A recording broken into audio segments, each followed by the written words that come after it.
For thousands of years, the Great Pyramids have risen from the sands of Egypt like silent sentinels of a forgotten world, monuments so ancient that even the ancients wondered who built them and why. Their presence speaks of power, faith, and a civilization that shaped human history long before written memory. If you are fascinated by the origins of civilization and the mysteries of the ancient world, subscribe now and join us as we journey through time to uncover the story of Egypt, a land where history itself was born. The story of Egypt begins not with kings or pyramids, but with water. The Nile River, winding northward through the desert, transformed a barren landscape into one of the most fertile regions on Earth. Each year, its floodwaters deposited rich black silt across the valley, renewing the soil and sustaining life. It was this predictable cycle that allowed early human communities to abandon constant migration and settle permanently along its banks. As early as the Neolithic period, people cultivated wheat and barley, domesticated animals, crafted pottery, and stored grain, laying the foundations of one of the world's first agricultural societies. Over time, small villages grew into organized communities, and these communities formed two distinct regions: Upper Egypt in the south and Lower Egypt in the north, where the Nile fanned into a vast delta. Though culturally connected, these regions developed independently, each with its own symbols, rulers, and traditions. Around 3000 BCE, a ruler known as Narmer succeeded in uniting the two lands, creating the first centralized Egyptian state. This moment marked the dawn of dynastic Egypt and the beginning of recorded history. With unification came writing. Early hieroglyphs appeared on pottery, seals, and ceremonial objects, allowing rulers to record names, offerings, and events. Cities such as Abydos, Hierakonpolis, and Nikkada became centers of political and religious power. Burial practices grew more elaborate, reflecting a deep belief in the afterlife, and the earliest forms of mummification emerged as Egyptians sought to preserve the body for eternity. The early dynastic period established the core features of Egyptian civilization: divine kingship, organized bureaucracy, monumental architecture, and religious continuity. Pharaohs were no longer merely rulers, they were living gods, intermediaries between humanity and the divine. This belief shaped every aspect of Egyptian life, from law and agriculture to art and warfare. During the Third Dynasty, Egypt entered an age of unprecedented innovation. King Djoser, guided by his visionary architect Imhotep, commissioned the Step Pyramid at Saqqara, the first monumental stone structure in human history. Built as a stairway to the heavens, it symbolized the pharaoh's ascent to divine immortality.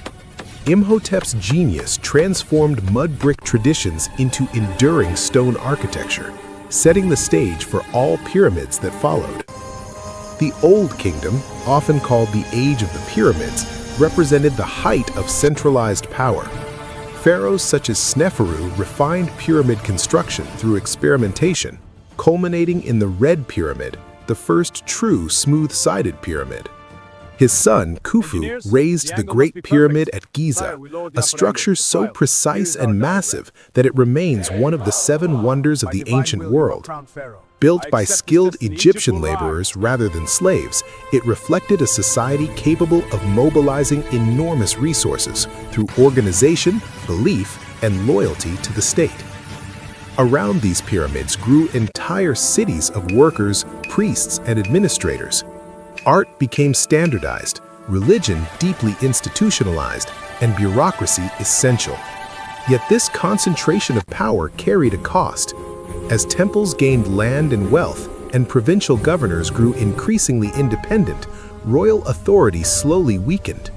By the end of the 6th dynasty, famine, decentralization, and political fragmentation brought the Old Kingdom to an end.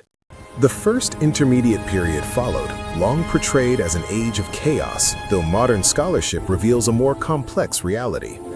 While central authority collapsed, local rulers governed effectively. Regional art flourished and new voices emerged in literature expressing personal morality and social justice. Egypt had not fallen into darkness, but it had changed. Unity was restored by rulers from Thebes. Mentuhotep II reunited Upper and Lower Egypt around 2050 BCE, ushering in the Middle Kingdom, a renaissance of stability, prosperity, and cultural refinement.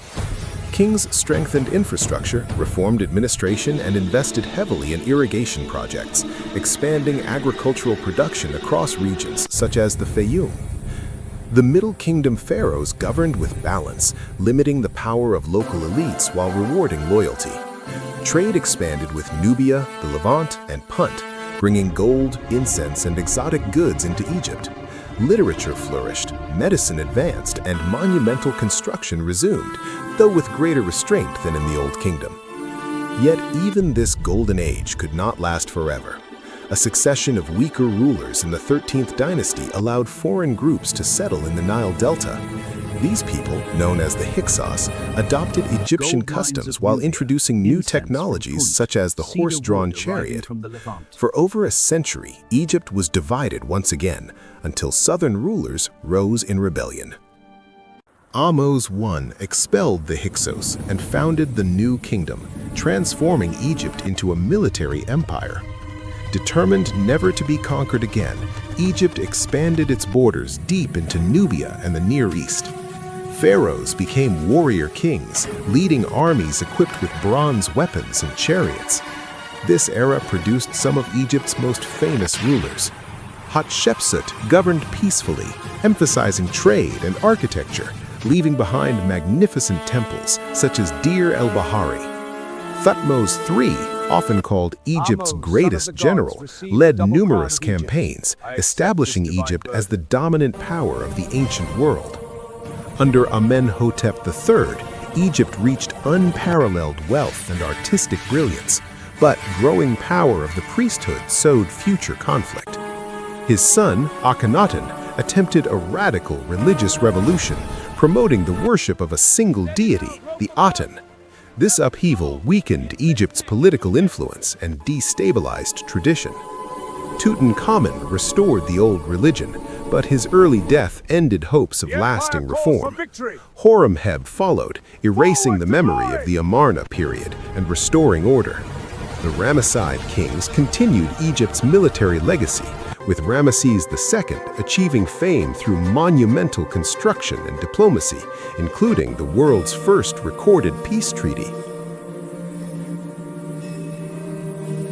By the late New Kingdom, Egypt faced new threats from the Sea Peoples, climate instability, and internal corruption.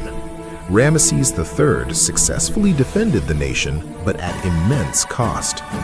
Economic strain led to labor unrest, and royal authority diminished as priests gained power. Assassination plots, weakened succession, and loss of territory marked the final centuries of pharaonic dominance. Though Egypt would endure under later dynasties and foreign rulers, its age of empire had passed. Yet Egypt's legacy is eternal. Its innovations in governance, architecture, medicine, writing, and spirituality shaped civilizations for millennia. The pyramids still stand, not merely as tombs, but as symbols of human ambition and belief. From the banks of the Nile to the modern world, ancient Egypt continues to speak across time, reminding humanity that civilization itself was born in the rhythm of a river and the dreams of those who believed they could touch eternity.